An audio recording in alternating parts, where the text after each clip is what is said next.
আজ বৃষ্টির সম্ভাবনা আরও কমেছে দক্ষিণবঙ্গে। কলকাতায় বৃষ্টির সম্ভাবনা কার্যত নেই বললেই চলে। কলকাতার পার্শ্ববর্তী দক্ষিণ 24 পরগনা লাগোয়া কিছুটা অংশে হালকা খুব সামান্য বৃষ্টির সম্ভাবনা রয়েছে। আজ মূলত গরম ও শুষ্ক আবহাওয়ায় দেখা যাবে সমগ্র দক্ষিণবঙ্গে। ক্রমশই বেলা বাড়ার সঙ্গে সঙ্গে অস্বস্তি আরও বাড়তে থাকবে দক্ষিণবঙ্গের বেশিরভাগ জেলায়। তবে 4 জেলায় বজ্রগর্ভ মেঘ থেকে সামান্য বিক্ষিপ্ত বৃষ্টির সম্ভাবনাও থাকছে। আগামী 2 দিনে 3 থেকে 4 ডিগ্রি সেলসিয়াস পর্যন্ত তাপমাত্রা ফের বাড়তে পারে দক্ষিণবঙ্গে। বাতাসে জলীয় বাষ্প কমবে, শুষ্ক আবহাওয়ার দাপট বাড়বে। দক্ষিণবঙ্গের পূর্ব ও দক্ষিণের জেলাগুলিতে 2 ডিগ্রি সেলসিয়াস পর্যন্ত তাপমাত্রা বাড়বে। অন্যদিকে পশ্চিমের জেলাগুলিতে তাপমাত্রা 3 ডিগ্রি সেলসিয়াস পর্যন্ত বাড়তে পারে। আজ পূর্ব ও পশ্চিম মেদিনীপুর, দক্ষিণ 24 পরগনা এবং ঝাড়গ্রাম এই 4 জেলায় বজ্রগর্ভ মেঘ থেকে বজ্র বিদ্যুৎ সহ বৃষ্টির সতর্কতা রয়েছে। বজ্র বিদ্যুৎ সহ খুব হালকা বৃষ্টির খুব সামান্য সম্ভাবনা রয়েছে উত্তর 24 পরগনা, পুরুলিয়া ও বাঁকুড়া জেলায়। কলকাতার পার্শ্ববর্তী জেলা দক্ষিণ 24 পরগনার কিছু অংশে হালকা সামান্য বৃষ্টির পূর্বাভাস থাকছে। তবে বাকি সবকটি জেলাতেই গরম এবং শুষ্ক আবহাওয়া থাকবে, কার্যত বৃষ্টির সম্ভাবনা শূন্য। অন্যদিকে উত্তরবঙ্গে আগামী দিন তিনেকে দার্জিলিং, কালিম্পং এবং জলপাইগুড়িতে বজ্র বিদ্যুৎ সহ বৃষ্টির সম্ভাবনা রয়েছে। আজ বৃষ্টি ও ঝড়ের পরিমাণ কিছুটা বৃদ্ধি পাবে উত্তরবঙ্গে। দার্জিলিং, কালিম্পং, আলিপুরদুয়ার এবং কোচবিহার জেলাতে বজ্র বিদ্যুৎ সহ হালকা থেকে মাঝারি বৃষ্টি এবং এরই সঙ্গে প্রতি ঘন্টায় সর্বোচ্চ 40 কিলোমিটার পর্যন্ত গতিবেগে দমকা ঝড়ো হাওয়া বয়ে যেতে পারে। বজ্র বিদ্যুৎ সহ হালকা বৃষ্টিপাত হতে পারে কোচবিহার জেলাতেও। তারপর আগামীকাল দার্জিলিং, কালিম্পং, জলপাইগুড়িতে বজ্র বিদ্যুৎ সহ বৃষ্টি ও হালকা ঝড়ো হাওয়া বইবে এবং আগামী শনিবার বৃষ্টি হবে দার্জিলিং, কালিম্পং, আলিপুরদুয়ার এবং জলপাইগুড়ি জেলায়। মালদা, উত্তর দিনাজপুর এবং দক্ষিণ দিনাজপুর জেলায় শুষ্ক আবহাওয়া থাকবে, তাই বেলা বাড়ার সঙ্গে সঙ্গে গরম এবং অস্বস্তি দুটোই বাড়তে চলেছে। পরিসংখ্যানে বলা হয়েছে কলকাতায় আজ সর্বনিম্ন তাপমাত্রা ছিল 26 ডিগ্রি সেলসিয়াসে এবং আজ সর্বোচ্চ তাপমাত্রা থাকতে পারে 34 ডিগ্রি সেলসিয়াসের আশেপাশে। বাতাসে জলীয় বাষ্পের সর্বাধিক পরিমাণ থাকবে 84%। কলকাতায় আজ দিনে এবং রাতের তাপমাত্রা গতকালের তুলনায় 1 থেকে 2 ডিগ্রি সেলসিয়াস বাড়তে পারে। এবার চলুন আমরা দেখে নেই আজ আলিপুর আবহাওয়া দপ্তর থেকে কি বলা হয়েছে। জেলাতে হালকা রেন, খুব বেশি রেন, আইসোলেটেড হালকা বৃষ্টিপাত, আইসোলেটেড প্লেস বলতে মানে 25% of the area with thundery activity কয়েকটি জেলাতে। সেটা হচ্ছে দক্ষিণ 24 পরগনা, উত্তর 24 পরগনা, পূর্ব এবং পশ্চিম মেদিনীপুর, বাঁকুড়া, পুরুলিয়া, ঝাড়গ্রাম এই কয়টি জেলাতে, দক্ষিণবঙ্গের এই কয়টি জেলাতে আইসোলেটেড হালকা বৃষ্টিপাতের সম্ভাবনা আছে উইথ থান্ডারি মানে বজ্রগর্ভ মেঘের মতন। অন্য জেলাগুলি কিন্তু শুষ্ক।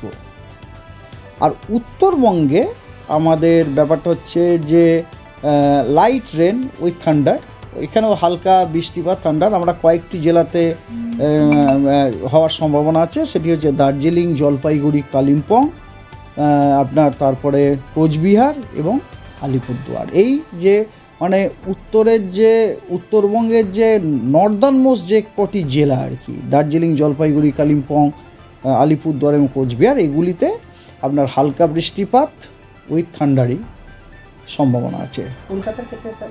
কলকাতার ক্ষেত্রে আপনার কথা হচ্ছে ওই হালকা ঠান্ডারই সম্ভাবনা আছে। বৃষ্টির কোনো সম্ভাবনা? হয়তো যেটা হালকা বৃষ্টি বললাম না, হালকা বৃষ্টিপাতের সম্ভাবনা আছে। কারণ যেহেতু আমরা দক্ষিণ 24 পরগনাটা দিচ্ছি, কলকাতার অতটা হয়তো সম্ভাবনা না থাকলেও হতে পারে, কিন্তু পার্টলি ক্লাউডি স্কাই, কখনো কখনো আপনার হালকা, কখনো কোনো জায়গাতে হয়তো হালকা বৃষ্টি উইথ থান্ডারি, এটা সম্ভাবনা আছে।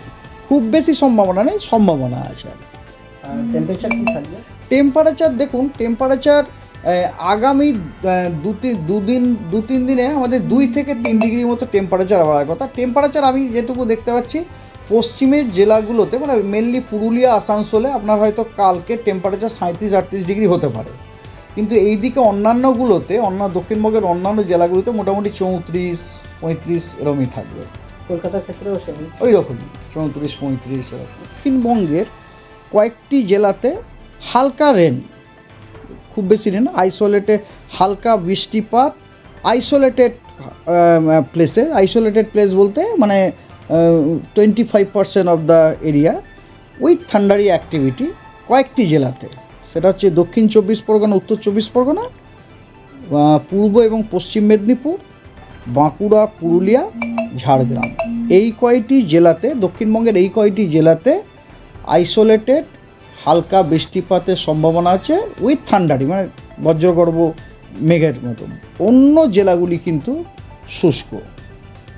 আর উত্তরবঙ্গে আমাদের ব্যাপারটা হচ্ছে যে লাইট রেন উইথ থান্ডার, এখানেও হালকা বৃষ্টিপাত থান্ডার আমরা কয়েকটি জেলাতে হওয়ার সম্ভাবনা আছে, সেটি হচ্ছে দার্জিলিং, জলপাইগুড়ি, কালিম্পং, আপনার তারপরে কোচবিহার এবং আলিপুরদুয়ার। এই যে মানে উত্তরবঙ্গের যে নর্দার্ন মোস্ট যে কটি জেলা আর কি, দার্জিলিং, জলপাইগুড়ি, কালিম্পং, আলিপুরদুয়ার এবং কোচবিহার, এগুলিতে আপনার হালকা বৃষ্টিপাত উইথ থান্ডারি সম্ভাবনা আছে। কলকাতার ক্ষেত্রে স্যার? কলকাতার ক্ষেত্রে আপনার কথা হচ্ছে ওই হালকা থান্ডারি সম্ভাবনা আছে। বৃষ্টির কোনো সম্ভাবনা? হয়তো যেটা হালকা বৃষ্টি বললাম না, হালকা বৃষ্টিপাতের সম্ভাবনা আছে। কারণ যেহেতু আমরা দক্ষিণ চব্বিশ পরগনাটা দিচ্ছি, কলকাতার অতটা হয়তো সম্ভাবনা না থাকলেও হতে পারে, কিন্তু পার্টলি ক্লাউডি স্কাই, কখনো কখনো আপনার হালকা, কখনো কোনো জায়গাতে হয়তো হালকা বৃষ্টি উইথ থান্ডারি, এটা সম্ভাবনা আছে। খুব বেশি সম্ভাবনা নেই, সম্ভাবনা আছে আর কি। টেম্পারেচার কী থাকবে?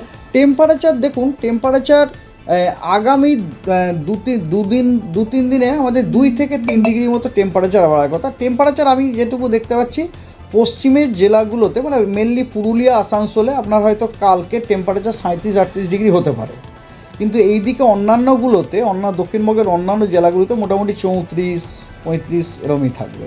কলকাতার ক্ষেত্রেও সেম ওই রকমই 34-35 এরকম। তো আপনি কোথা থেকে দেখছেন এই আবহাওয়ার পূর্বাভাস এবং সেখানে কেমন রয়েছে আবহাওয়া, অবশ্যই কমেন্ট করে জানাবেন। ভিডিওটায় একটি লাইক করবেন আর পরবর্তীতে এমনই গুরুত্বপূর্ণ খবরগুলিকে সবার আগে দেখতে চ্যানেলটাকে সাবস্ক্রাইব করবেন। ধন্যবাদ।